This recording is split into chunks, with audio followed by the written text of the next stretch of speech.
pizarra, pero voy a preguntar de todas maneras a los chicos de arriba si es que por ahora tienen un día. Buenos días, buenos días.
Listo, buenos días. Vamos a continuar. Hoy hablamos del sistema respiratorio. Recordemos las capas embrionarias. Tenemos nuestras capas originarias son ectodermo, mesodermo y endodermo. Perdón, endodermo, mesodermo y ectodermo, que van a formar el tubo neural. Notocorda es nuestro eje y el centro, el núcleo donde que va a dirigir la conformación de la columna vertebral. A las 4 semanas de vida, 4 semanas es nuestro punto de partida. Aquí esperamos ya que todos los tejidos estén formados y a partir de ese momento empieza la maduración y crecimiento.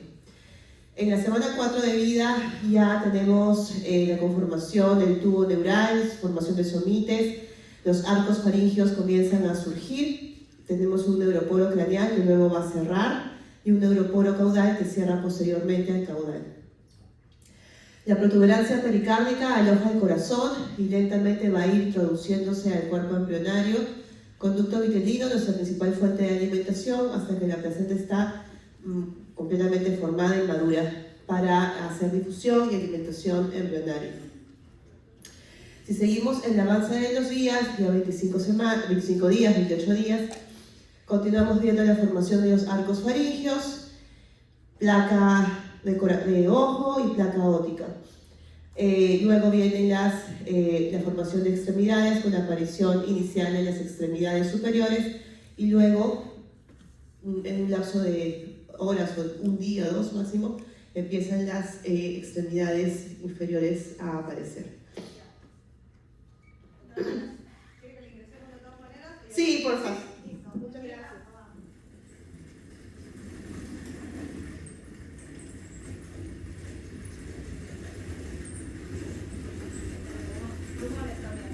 Tengo acá. ¿Tienes? Allá. Chicos, una ayuda.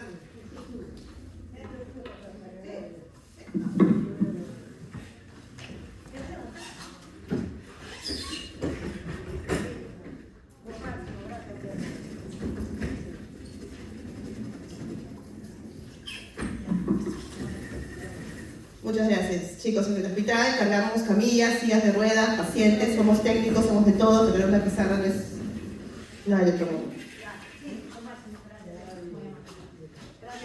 Gracias. Muy amable. Si vamos un poquito hacia arriba del tubo respiratorio, empecemos con la formación de la laringe. La laringe es la comunicación entre vía, cavidad oral y lo que viene después, y va a diferenciarse entre la comunicación del tejido del tubo digestivo y el respiratorio. El epitelio de revestimiento proviene del endodermo, y los cartílagos, músculos y nervios se originan del mesodermo de cuarto y sexto arco faríngeos. Veamos qué producen cuarto y sexto arcos. Ellos van a ser la fuente de formación del nervio vago, con su rama laringe superior y la rama laringe recurrente. Notemos el origen diferente, una viene del cuarto arco y el otro viene del sexto. Si hablamos de cartílagos, tenemos la formación del crico tiroideo, elevador del velo del paladar, constrictores de la faringe, músculos intrínsecos de la laringe. Aquí están los cartílagos. Tiroides, cricoides, aritenoides, cuniculado y cuneiforme. Nuevamente, nuestro origen, ¿cuál es? Cuarto y sexto arcos faringeos. Ahí hablamos de...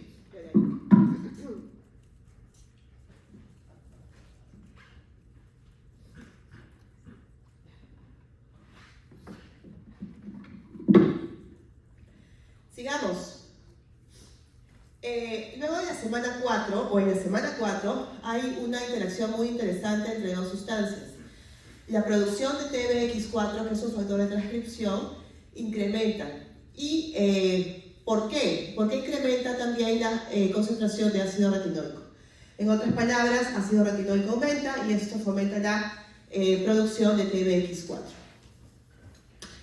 ¿Dónde? En la zona ventral del intestino anterior. Si vemos a nuestro embrión cortado en forma sagital, así, vemos que la estructura que más predomina es la de amarillo, es el tubo digestivo, rodeado por sus vasos sanguíneos. El corazón está en su proceso de introducción al cuerpo embrionario, y vemos que de la parte ventral, o sea, la parte de adelante del tubo digestivo, en la zona donde se produce mayor ácido retinoico y se fomenta la expresión de TBX4, surge el divertículo respiratorio. Esta tripa en azul es el divertículo respiratorio, el primordio de las vías respiratorias.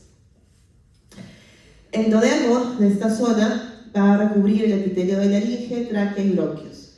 Y el mesodermo esplánico va a ser el fundamento para la formación del cartílago, músculo y tejido conectivo de tráquea y pulmones. Este divertículo respiratorio comienza a crecer hacia la zona más ventral, dejando atrás el tubo digestivo. Muy bien, gracias. Todo el día no voy a estornudar, hoy he empezado con una alergia bárbara. Sigamos. Muy bien. Si vemos en esta figura resalta la posición del divertículo respiratorio y su relación con la membrana mucofaríngea, que luego se va a volver permeable. En este dibujo, estornudo fallido.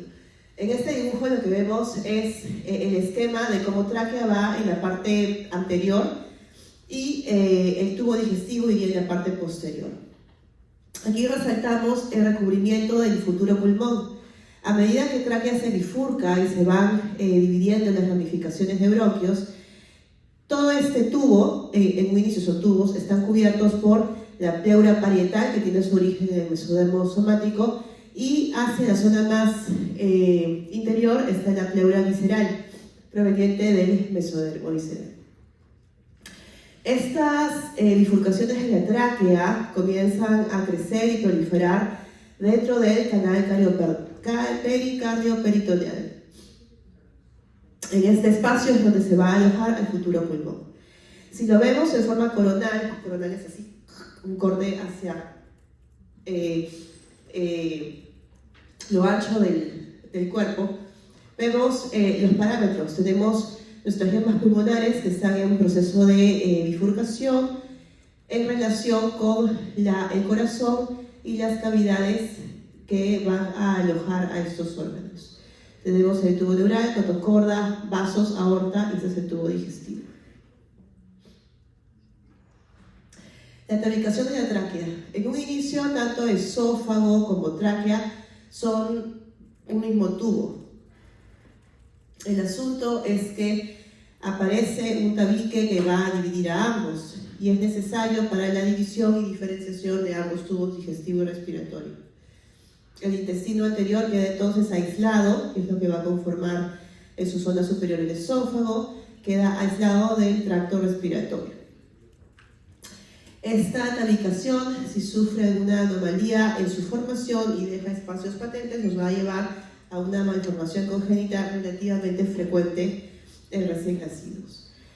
Si vemos un corte más hacia la zona craneal, vemos los espacios de faringe y laringe, que dan luego el lecho para las protuberancias epiglótica y laringeas, y luego el lecho para las cuerdas vocales. Esta es la fístula traqueoesofágica.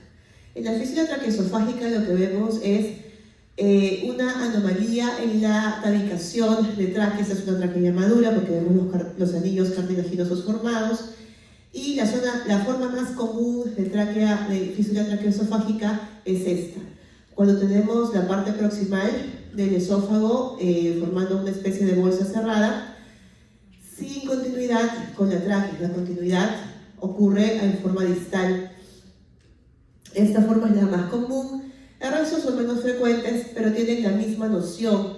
Una anomalía en el tabique traqueoesofágico que me lleva a una comunicación inadecuada, ya sea entre esófago o inadecuada entre tráquea y esófago. Esto que lleva a que cualquier alimento, saliva, secreción oral, caiga en los pulmones y los recién nacidos no puedan ni respirar bien ni alimentarse adecuadamente. ¿Qué vemos acá? ¿Quién me puede describir qué observación puede sacar de esta radiografía? Estos son lactantes, son bebés, de ahí que difieran la forma de las costillas y huesos con respecto a radiografías torácicas de adultos. ¿Qué señala la flechita que pueden ver? Aquí no hay respuesta, hay una respuesta correcta, pero se equivoca que en estos momentos no pasa nada. Dime, ¿qué observas? Joven de pelo blanco, entre verde y la joven que está mirando su celular. ¿Sí? ¿Qué observas? Lo que se te ve en la mente. Es una radiografía, muy bien. Ya, aquí vemos, bueno, cuando uno ve una radiografía, primero, ¿cómo? Está bien. Perfecto, fabuloso. Una flecha, claro, hay una flecha, excelente. Entonces, lo que ustedes están debatiendo es que ven una imagen que viene de la parte superior, probablemente vía aérea superior, y luego se incurva o hace un codo a este nivel. Esta es una sonda muy probablemente nasofaringe, pasa por la nariz hacia la parte de abajo, y lo normal es que esta sonda debería continuar de la nariz, ayudándose de la dilución de saliva de ese lactante, a que pase hacia estómago. Dicen los radiólogos y los grandes internistas que una placa de rotoras lo primero que se ve es partes blandas. Las partes blandas se ven bien, no se ve aire o espacios oscuros que indiquen aire libre, zonas blandas. Luego se ven los huesos, que no hay ninguna fractura. Esta forma de vértebras es típica de un recién nacido, son más achatadas, medias ovoides, a diferencia de un adulto. Eso es propio de un lactante. Las costillas se ven paralelas, poco insufladas, y la imagen cardíaca se ve sin mayor resalte. Esta es la cámara gástrica, que indica que que el estómago está en un buen lugar, y el resto es la sombra hepática. En este caso, lo que resalta es justamente lo que indica la flecha, y lo que trata de dar a conocer esta imagen, ya que estamos hablando de una fístula. Una sonda nasofaringe debería pasar hacia el estómago y llegar acá. Sin embargo, aquí vemos un codo. La sonda tiene un brillito, un hilo metálico que me permite distinguirla en la radiografía, si no se vería todo opaco. Entonces, lo que esta imagen trata de expresar es que aquí hay un stop. No, hay algo que evita la comunicación correcta a lo largo del esófago. Y en esta imagen ya contrastada, aquí se inyecta, no se inyecta, sino se hace que el bebé trague un contraste. Vemos cómo el contraste, en vez de solamente cubrir el esófago, levemente cubre tráquea. No debería haber una continuidad entre esófago y tráquea. Por eso es que aquí vemos una tinción, bueno, una radioopacidad mayor, cuando tráquea debería verse así, negro. En cambio, negro es lo que vemos en el esófago, lo que indicaría que de tráquea está pasando contraste hacia el resto del esófago. Aquí postulamos que puede haber una fístula traqueoesofágica.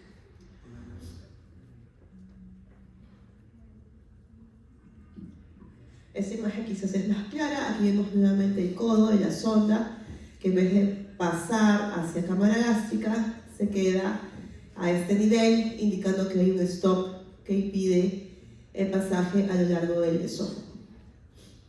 Estos son electrodos para monitorizar la frecuencia cardíaca del bebé.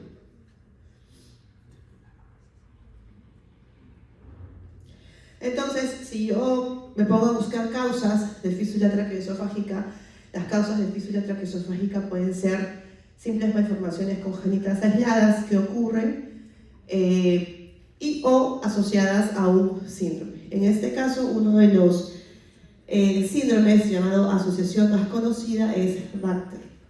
Bacter es un acrónimo que indica V de malformación vertebral.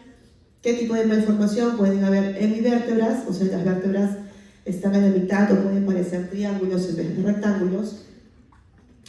Hay malformación anorrectal, puede haber malformación cardíaca, cualquier tipo de malformación. Hay fístula traqueoesofágica o solamente atresia esofágica. Puede haber anomalía renal y anomalía de extremidades. O sea, este acrónimo puede ser Bacter sin anomalía de extremidades o Bacter con anomalía de extremidades.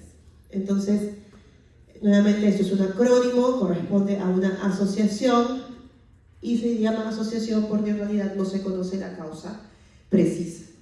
Ocurre. Si yo les muestro un ejemplo de anomalía vertebral, la anomalía vertebral en este niño es una anomalía sacra.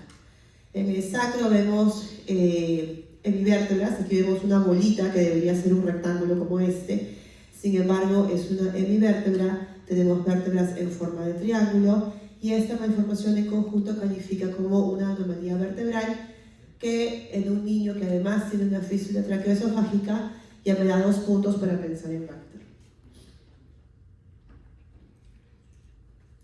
El diagnóstico de Bacter se hace con 3 de 7 malformaciones. No necesariamente se presentan las 7 letras, pero con 3 ya estamos apuntando que el diagnóstico definitivo es Bacter en ausencia de alguna otra causa. El diagnóstico de exclusión implica que no encontramos ninguna otra causa. Den rienda suelta a su imaginación. ¿Qué otra causa podría ocurrir? ¿Cromosomas? Sí, puede haber una anomalía de cromosomas que esté causando un conjunto de malformaciones. Y en este caso, que imite Bacter. ¿Por qué no se llamaría Bacter si es una anomalía de cromosomas? ¿Por qué? Pues tenemos una causa, la anomalía de cromosomas en sí. Acá no hay un gen o ninguna alteración a nivel genético conocido y es esporádico. Esporádico implica que ocurre. No todo lo genético es hereditario. Sigamos al diafragma. El diafragma es un músculo formado por el septum transversum, membranas pleuroperitoneales, el mesodermo de la pared y el mesénquima esofágico. El diafragma está inervado por el nervio frénico, que cubre gran parte del diafragma proveniente de membranas pleuroperitoneales. Aquí vemos cómo el diafragma llega a estar conformado por diferentes contribuyentes. La membrana pleuroperitoneal y tenemos el septum transversum por acá, al menos en un gráfico más grande. La zona externa del diafragma está inervada por nervios de T7 a T12 y la zona cercana a la columna de L1 a L3.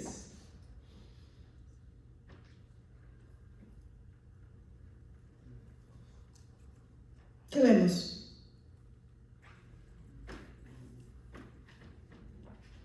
Una radiografía fabulosa, es una radiografía de un lactante, un bebé recién nacido, lo vemos por su gran pancita, el hecho que entra en un espacio tan reducido como la placa, las partes blandas se ven bien, no hay aire, no hay calcificaciones, vemos huesos, este gran espacio corresponde a los cartílagos de crecimiento, por eso, a diferencia de un adulto o de un adolescente, esto ya deja espacios para crecer.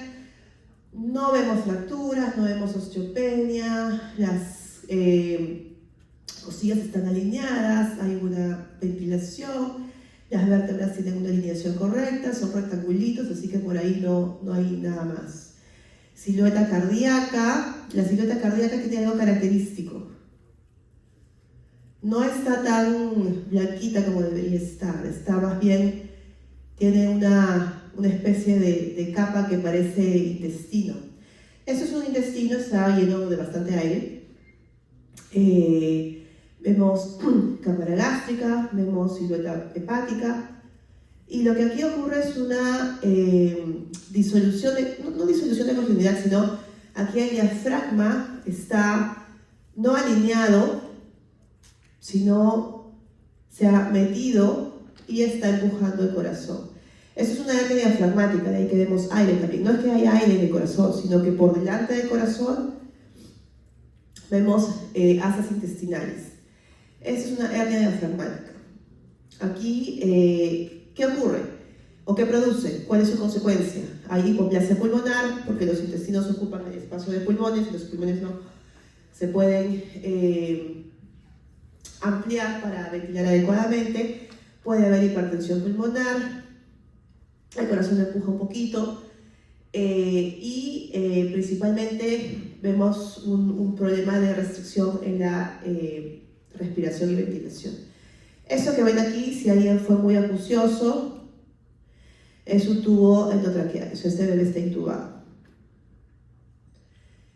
La hernia diafragmática puede presentarse en forma aislada, es decir, solamente hay una malformación congénita y esa es la hernia, o puede ser parte de un síndrome.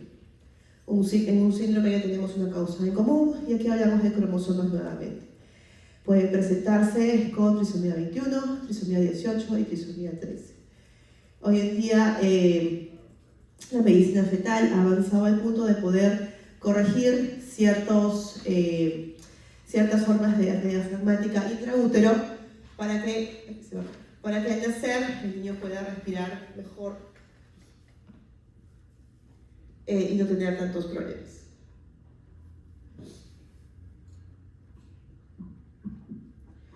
Sigamos. Entonces, hemos visto laringe, hemos visto tráquea y su división con el esófago. Ahora sigamos viendo cómo tráquea emite dos ramificaciones, la derecha y la izquierda. La yema pulmonar forma la tráquea y dos bolsas laterales llamadas las yemas bronquiales, aquí. Cada rama, la derecha va a botar otras 3 ramitas y la izquierda va a botar 2 ramas. Entonces vemos el por qué el lóbulo o el pulmón derecho es más grande, con 3 lóbulos finales, y el izquierdo tiene solamente 2 lóbulos.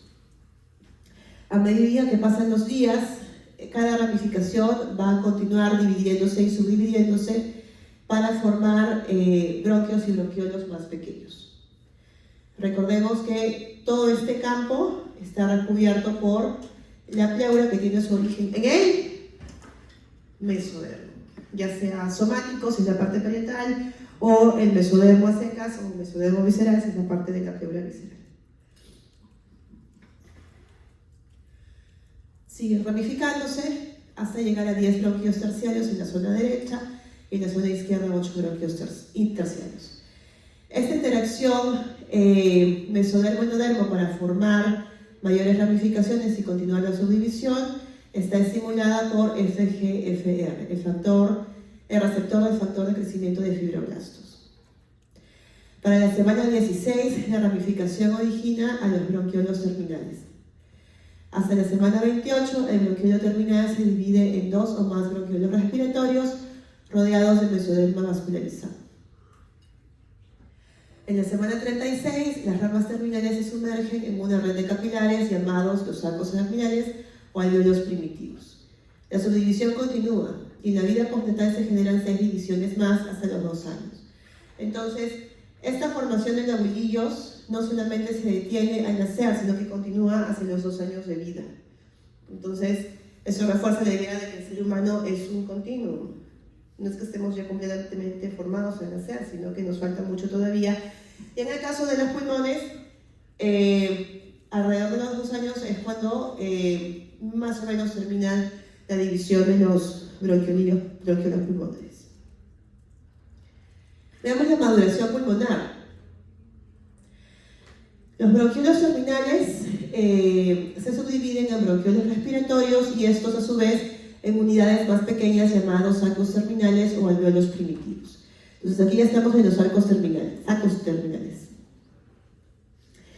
Las células alveolares están en estrecho contacto con los capilares. Veamos cómo las células alveolares son estas en azul, aplanadas y en contacto estrecho con los capilares. Los capilares son los de rojo y comienzan a haber espacios en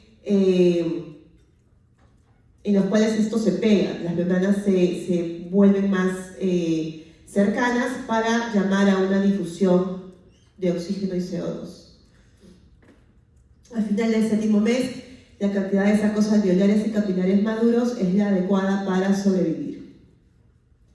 Al final del 7º mes. Pero no solamente tenemos que hablar de cantidad, sino también de función. El bronquiolo respiratorio, nuevamente, es nuestra rama final que lleva los sacos terminales y ustedes podrán observar que esta barrera alveolo capilar está formada por, nuevamente, las células alveolares junto con las células endoteliales que están cercanas. Pero a su vez observamos estas células cuboidales. Estas células cuboidales, diferentes a las alveolares, se van a llamar tipo 2. Estas células epiteliales alveolares tipo 2 producen surfactante, una sustancia muy importante en mantener patente estos sacos alveolares.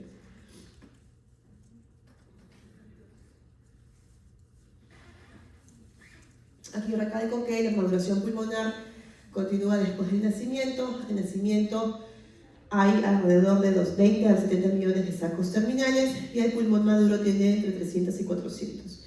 Entonces, luego del nacimiento ya sabemos que continúa la división. La famosa surfactante. ¿Qué es surfactante? Es un conjunto de fosfolípidos. Recordemos que los fosfolípidos tienen una cabeza polar y 2 caenitas de ácidos grasos.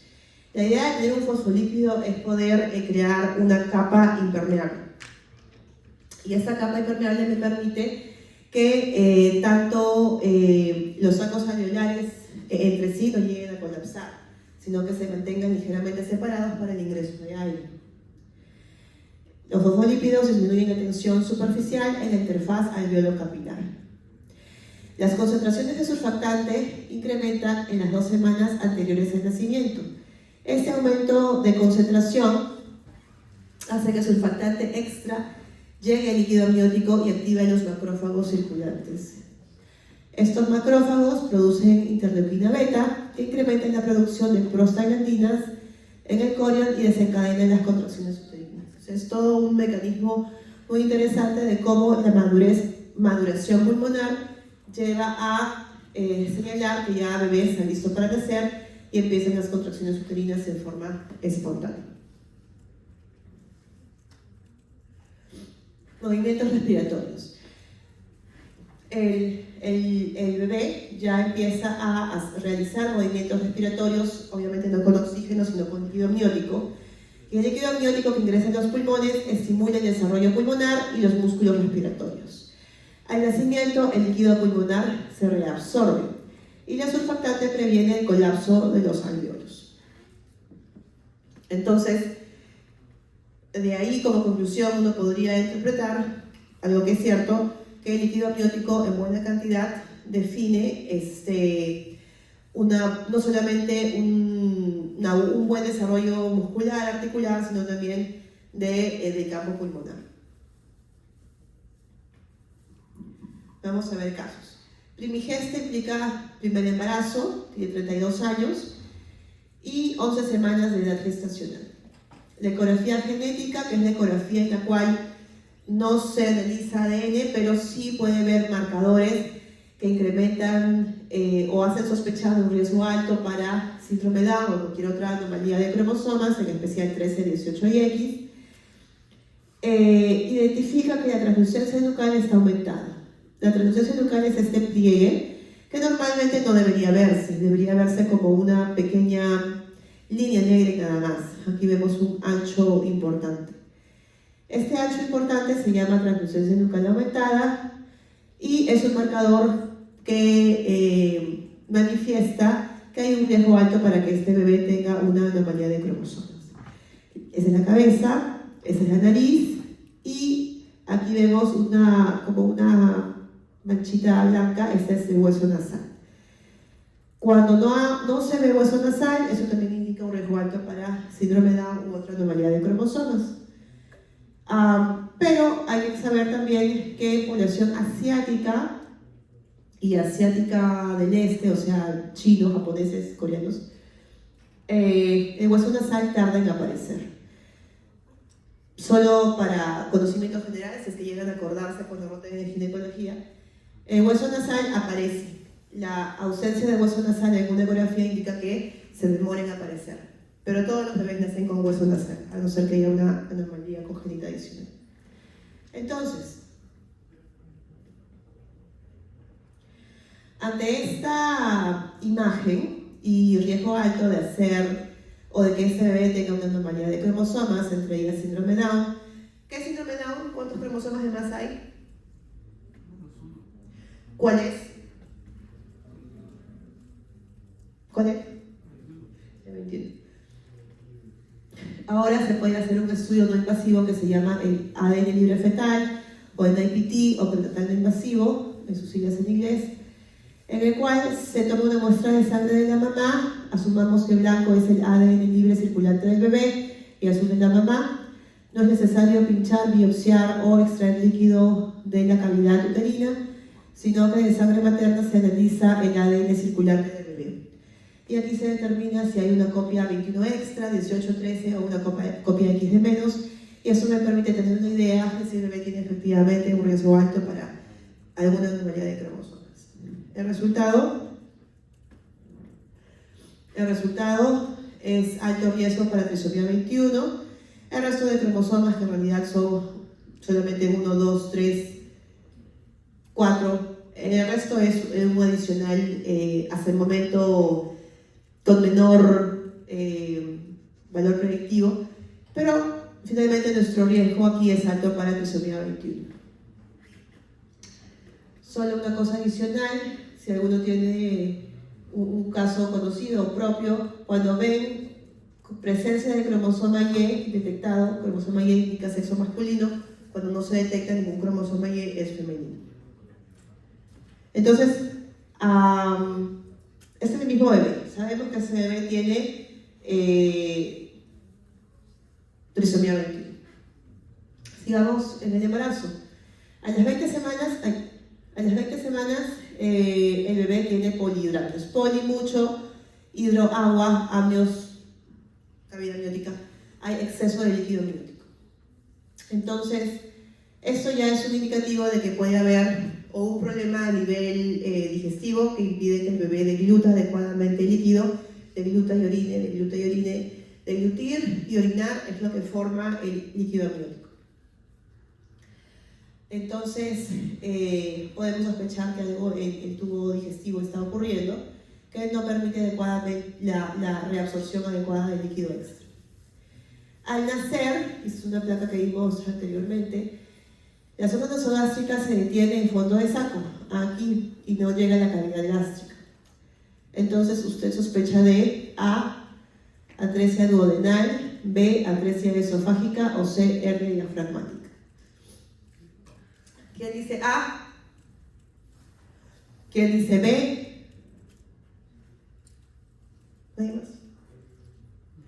¿Quién dice C? Ya, ok. Entonces, atresia duodenal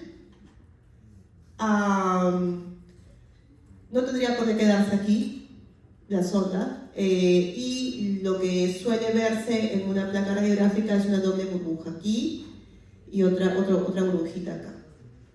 La atresia esofágica es el tema del que estábamos hablando, cuando puede haber que sea solamente atresia esofágica o fístula traqueoesofágica, en la cual hay un obstáculo en la continuidad del esófago y muchas veces hay alguna comunicación entre esófago y tráquea.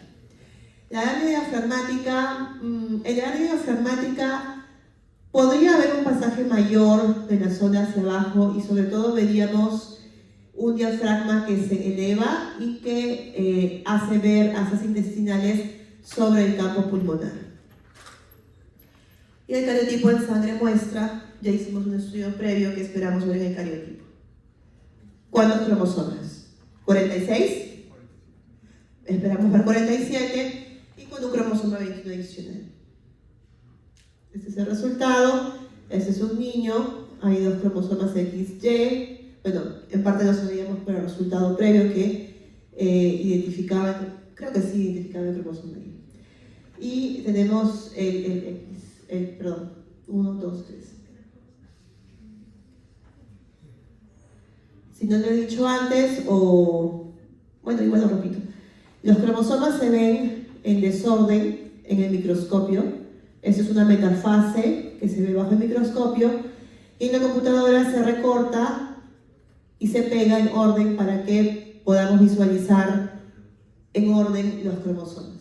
Pero en realidad están ubicados así, completamente mezclados entre ellos.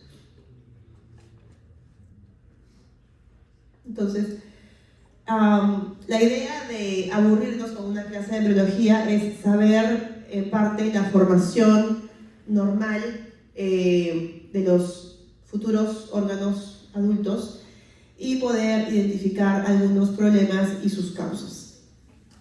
Saber que este bebé tiene síndrome Down no solamente aclara el por qué este bebé tiene una malformación congénita, sino que pueden haber otras dificultades en su desarrollo, como problemas de desarrollo, retraso del desarrollo, discapacidad intelectual. Y para los padres de este niño, además, se brinda la información de que el síndrome Down con trisomía libre, 1, 2, 3 cromosomas 21 libre, ocurre, es esporádico, no es hereditario, y el riesgo va de la mano con edad materna. Con esto, quiero decir que el síndrome Down puede ocurrir a cualquier edad, o sea, una mujer puede gestar un bebé con síndrome de Down a cualquier edad, pero el riesgo incrementa después de los 35 y sobre todo después de los 40 años, el pico de riesgo aumenta mucho más. Recordar que la atresia esofágica aislada es multifactorial, cuando vemos solamente atresia esofágica o fístula traqueoesofágica solas. Y cuando ocurre sola o aislada, una malformación congénita, el riesgo de ocurrencia o recurrencia es 4%. Es decir, todos tuvimos un riesgo de tener una malformación congénita o de nacer con una de 4%, cualquier tipo de malformación. Vamos a ver el caso 2.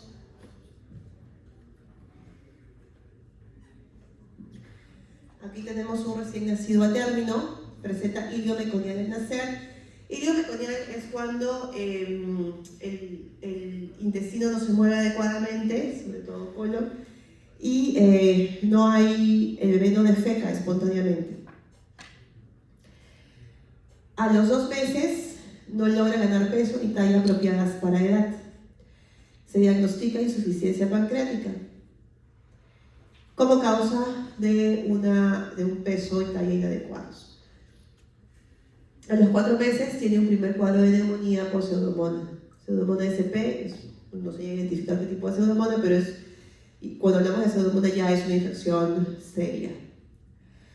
Revisamos el tamizaje neonatal, que nunca fue recogido, porque a veces pasa que los papás se olvidan o que nunca el laboratorio avisa de un resultado anormal, y resulta que este bebé tiene un alto riesgo para fibrosis quística. Tamizaje neonatal, sí hemos hablado de eso antes. ¿Qué es? No. En los recién nacidos, a las 48 horas se les hace una punción en el talón, se colocan gotitas de sangre en alguna tarjeta de papel filtro y se utiliza esa sangre para una serie de condiciones. A nivel estatal, Salud examina 5, MINS examina 4, a nivel privado se pueden examinar hasta 91.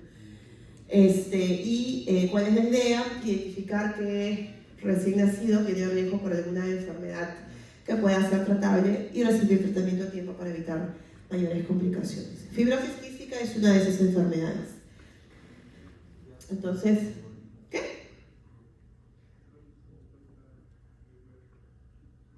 Ya, es de fuera. Salvados. Entonces, en fibrosis quística, ¿qué ocurre en fibrosis quística? ¿Alguien ha escuchado? ¿Comentarios? Fibrosis quística ocurre cuando hay una anomalía en un canal de cloro, el CFTR. Entonces, normalmente, una célula alveolar saludable produce cloro, lo absorbe, lo bota, y esta circulación permite que el moco que recubre las células epiteliales en general, el recubrimiento epitelial pulmonar, de bronquios, tenga un moco fluido. Ese moco fluido permite el barrido de bacterias, agentes extraños, polvo, polen, cualquier cosa. Uno tose, lo escupe y no pasa nada. Pero en fibrosis quística, al tener un defecto en el tubo, en el canal de cloro, no hay pasaje de iones. Y esto impide que el moco sea fluido. Entonces tenemos un moco espeso que atrapa bacterias, atrapa otros patógenos, atrapa polvo, atrapa polen y promueve una colonización bacteriana, infecciones y finalmente taponamientos de vías aéreas muy chiquitas. Entonces, como consecuencia, en fibrosis quística a nivel pulmonar tenemos infecciones pulmonares bajas muy frecuentes y de las graves, porque va atrapando bacterias como Pseudomonas, E. coli y de las malas. Y eso incrementa la morbilidad, porque a la larga los niños que tienen muchas infecciones a repetición van a hacer resistencia a antibióticos y eso puede causar la muerte si es que no se puede combatir una infección de forma adecuada. Este es nuestro famoso canal de cloro, es una proteína transmembrana. Las proteínas transmembranas están inmersas en esa capa de fosfolípidos que forman la membrana celular y estos dominios, con sus activadores y funcionamiento gracias al ATP, permiten entrada y salida de cloro. Sin embargo, cuando esto no está trabajando bien, va a producir lo que hemos visto. Los estudios genéticos permiten descubrir cuáles son las mutaciones que afectan al gen CFTR, que es el gen que va a producir la proteína conocida como canal de cloro. Y aquí encontramos que tenemos una mutación en una de las copias del gen CFTR, pero además tenemos una lesión es pérdida de un grupo de exones, 19 y 20, de la otra copia del gen CFTR. Entonces la combinación de ambas, mutación puntual y de lesión, es lo que va a producir el gen CFTR. Entonces solamente un juego de memoria para despertarlos. Y aprovechar que la persona está acá.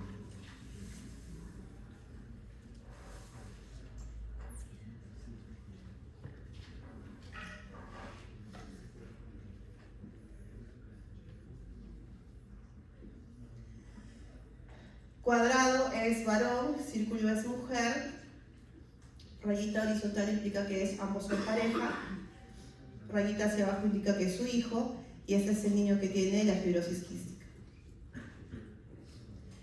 Si vemos el tipo de mutación, una mutación debería venir del papá y otra mutación debería venir de la mamá. Entonces, ese es un tipo de condición que se llama recesiva, porque los papás son portadores. Imaginemos que B grande es la mutación y el riesgo de este niño de tener fibrosis quística es del 25%.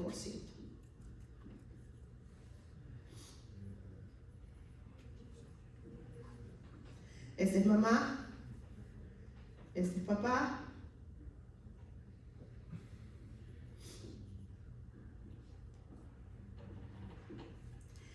Y si nosotros combinamos la mutación, imaginemos que B chiquita es la mutación, B grande es alelo normal, el riesgo de tener un hijo afectado con fibrosis quística es 25%. Eso no entra en el examen, tengo que decir, porque es mi día a día. Y es la definición de una enfermedad recesiva como fibrosis quística. Es autosómica recesiva. Más adelante veremos el concepto de homocigota y heterocigota compuesta en un gen y el riesgo de recurrencia es 25%. Lo interesante es que cuando ustedes comiencen a moverse en clínica, muchos casos de asma o de asma de difícil tratamiento en realidad no es asma, sino es algo más. Fibrosis quística es una enfermedad típica de blancos, al menos así se creía, pero en realidad la incidencia de la mutación más conocida de fibrosis quística también está presente o es muy similar en población mestiza como la nuestra. Caso 3. Esta es una recién nacida a término. A término implica que nació a las 40 semanas, 38 para adelante, o sea 9 meses. Cursa con distrés respiratorio, insuficiencia respiratoria y como no puede respirar bien, necesita de soporte ventilatorio, de un ventilador. Sus 2 hermanos fallecieron a los 2 días de vida. ¿Se puede ver el rojo? ¿O no? Mejor negro. O azul. Okay, negro. Entonces, sus 2 hermanos fallecieron a los 2 días de vida. Hermanos mayores.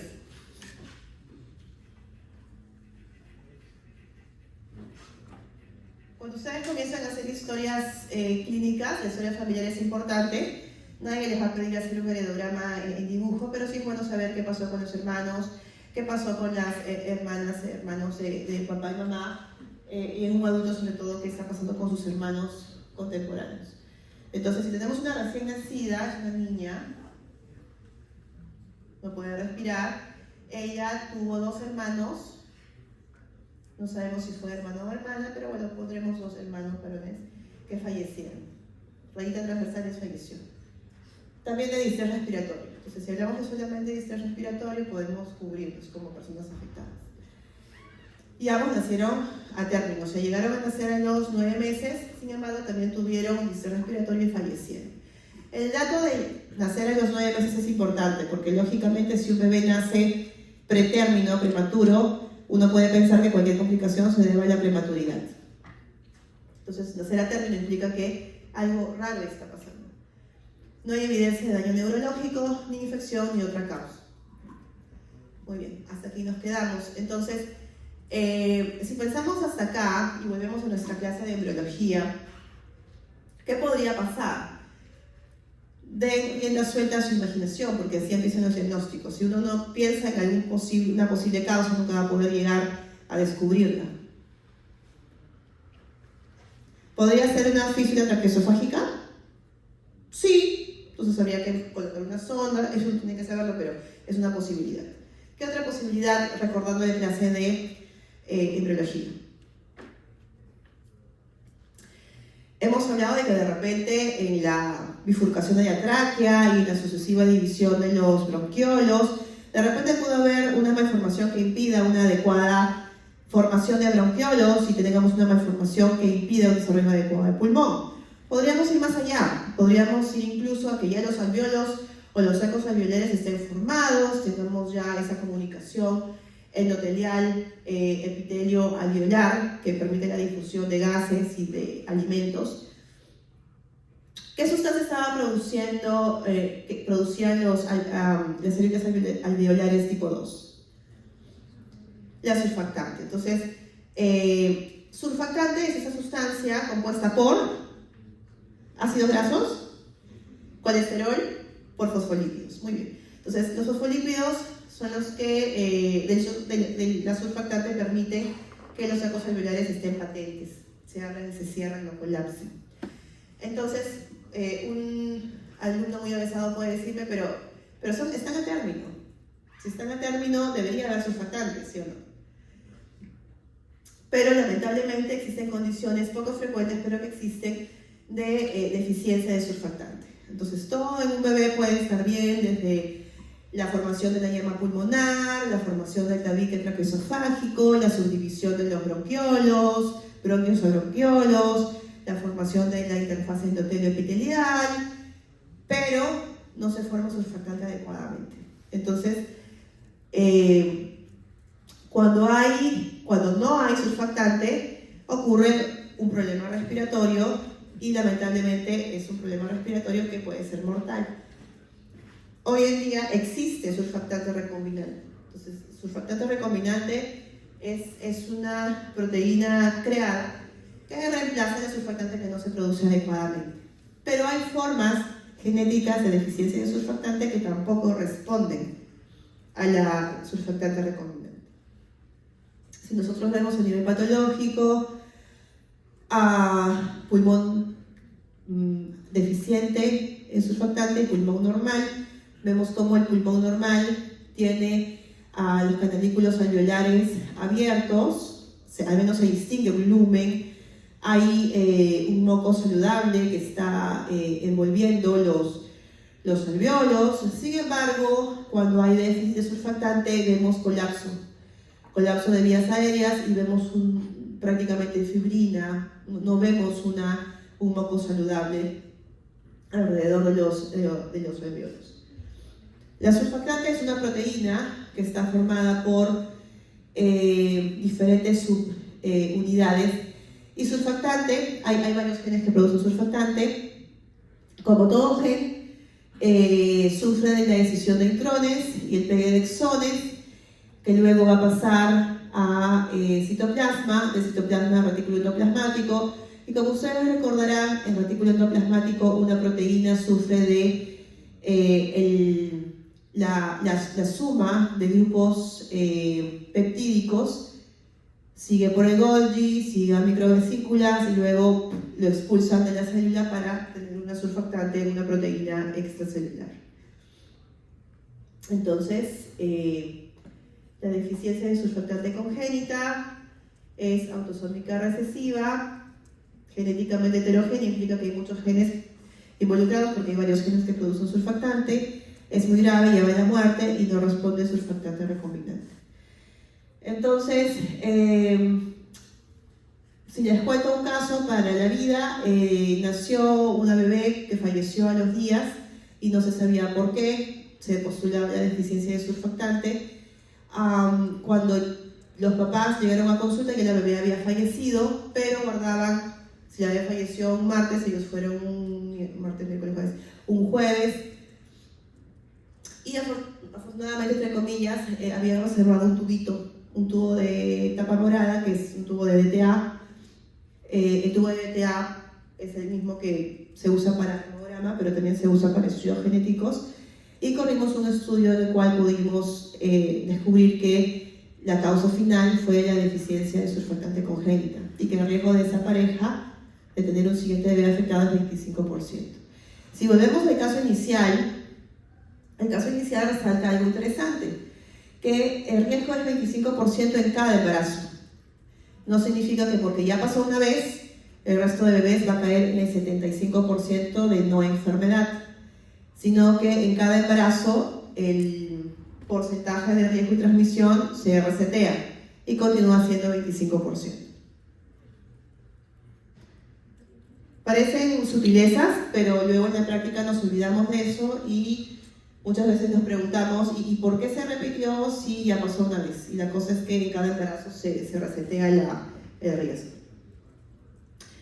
Este es un escenario que si me escucharon minutos antes puede pasar con un bebé que no respira adecuadamente. Este es un secuestro pulmonar o llamado más técnicamente una malformación quística adenomatoide congénita. Es un gran quiste y que encima forma el corazón. Esta anomalía es una anomalía del pulmón y es consecuencia de una dilatación de los bronquiolos. Esa dilatación forma un quiste, en este lado no hay alveolos. ¿Qué otras complicaciones pueden presentarse, al menos durante el embarazo? El riesgo de hidrops, que es una hinchazón, un edema generalizado en el bebé. Y en la etapa postnatal es un nicho para infecciones. Aquí se pueden alojar bacterias, moco, hongos y es un factor de riesgo para infecciones recurrentes. Esta malformación física adenomatoide es una malformación que usualmente se encuentra sola, aislada, multifactorial, no asociada a ningún síndrome adicional y es esporádica. Esto se soluciona con una resección quirúrgica, se saca.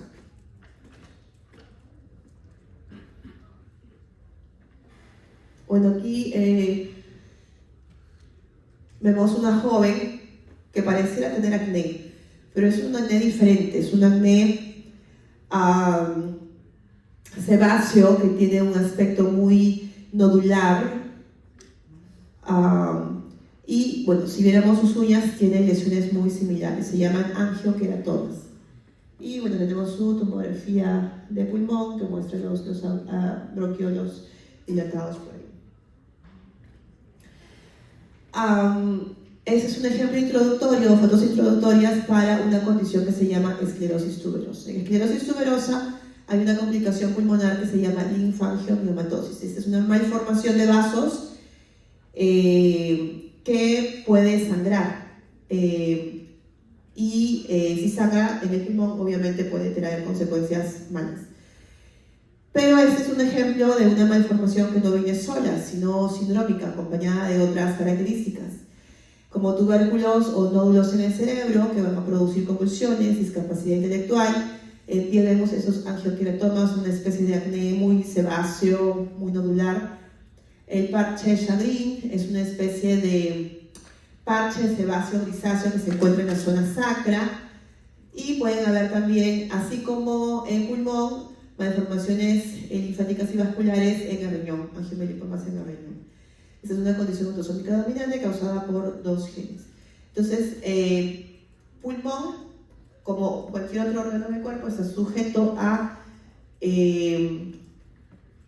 malformaciones inadecuadas de su parénquima o de su función celular a nivel celular que me llevan a algunos síndromes o malformaciones multifactoriales. Esta es la última diapositiva. Afortunadamente, pulmonar es un capítulo pequeño, pero muy interesante. La maduración de pulmones se divide en 4 fases. La pseudoglandular, que se lleva a cabo de la semana 5 a la 16, y básicamente se describe como la ramificación continua para formar bronquiolos terminales. La fase canalicular, entre la semana 16 y 26, lleva a la subdivisión de bronquiolos terminales en 2 o más bronquiolos respiratorios, los cuales se dividen en 3 a 6 ductos alveolares. Los sacos terminales, desde la semana 26 hasta el nacimiento, consisten en la formación de sacos terminales o alveolos primitivos y ya los capilares establecen contacto y se preparan para la difusión. Y finalmente, la etapa alveolar ocurre a término desde los 8 meses hasta la infancia, 2 años aprox de vida, que continúan con la formación de contacto epitelio-endotelio de alveolo maduro. Entonces, ¿por qué los niños lloran? Es importante que lloren, es un ejercicio para continuar la formación alveolar pulmonar. Si tienen preguntas, me hacen saber. Yo voy a ir desconectando los aparatos.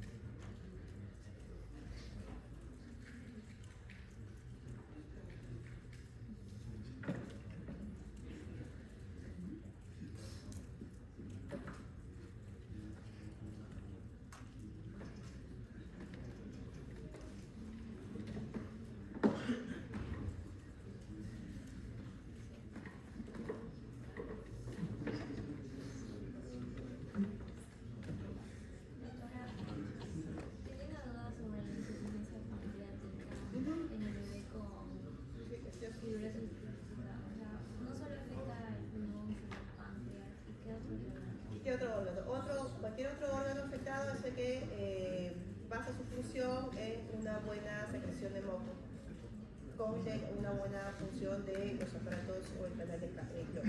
Entonces, en el caso del páncreas, también tiene un canal de cloro que permite que la difusión de las enzimas pancreáticas salgan a través del moco fluido. Si el moco no está fluido, la enzima pancreática no sale. Entonces tenemos la insuficiencia pancreática. Si la fibrosis quística ves infecciones frecuentes por moco espeso en los pulmones, insuficiencia pancreática, la te lleva a una mala alimentación, nutrición, bajo peso, baja talla, por moco muy espeso que impide la migración adecuada de las membranas o de las enzimas pancreáticas. Que más tienes esa disfunción pancreática hace que no se absorba adecuadamente la grasa en las heces, entonces las deposiciones del bebé son grasosas, tienen malos dientes, y en el adulto se ve la típica heces que flotan porque son muy grasosos. Obviamente una persona con fibrosis quística no llega a la etapa adulta, muere antes, a no ser que tenga trasplante pulmonar. Pero el ejemplo de las heces flotantes por exceso de grasa ocurre en cualquier otro tipo de malabsorción pancreática. ¿Y qué más ocurre? Bueno, la inteligencia es normal, y el problema pues es que los pulmones se van deteriorando y fallecen porque ya no van más.